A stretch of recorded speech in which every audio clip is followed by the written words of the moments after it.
Okay, so now we've introduced the idea of systems of equations, and we've done that mixture problem example. Now let's talk about graphs again. That mixture problem, the two equations we came up with are the two equations that you see graphed here on this Desmos page. Remember the idea of systems of equations is that we want to find some values for the variables that will satisfy both equations at the same time.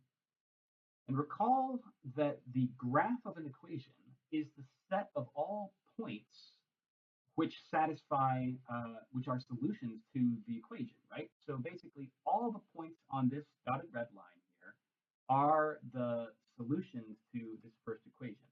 And all the points on the blue line are solutions to the second equation. So if we want some solution which is going to be satisfying both equations at the same time, that needs to be a point which lies on both graphs, which is the intersection point of the two lines.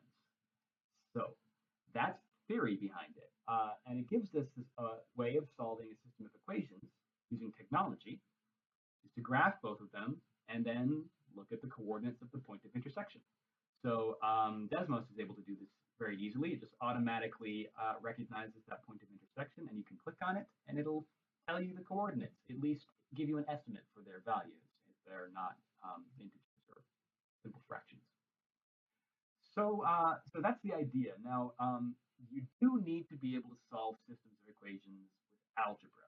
So I'll be requiring that you do that.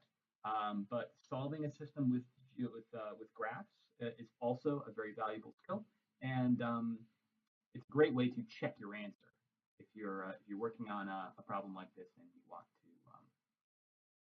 to see if you got it right. So there are three different classifications of systems of equations.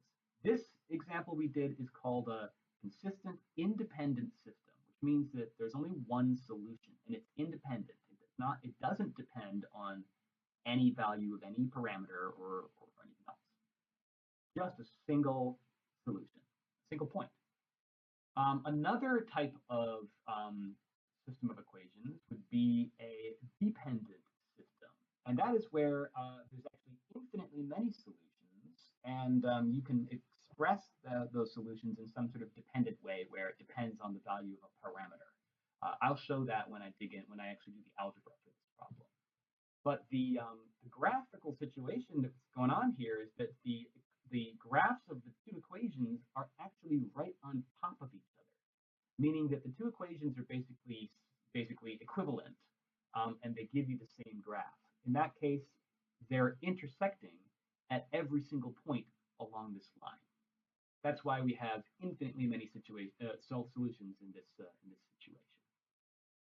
So far we've got the two consistent cases where it's either independent with a single solution or dependent with infinitely many solutions. The third type is an inconsistent system, and that would be two lines that never intersect each other. How is it possible to have two lines that don't intersect? They have to be parallel. So the graph, if you graph both equations and the lines are parallel to each other, then they will never intersect, and the system of equations will have no solution at all. That's called inconsistent. So we've already solved the first example here algebraically. What I'm going to do in the next video is solve the dependent example and the inconsistent example algebraically, so you can see what that looks like.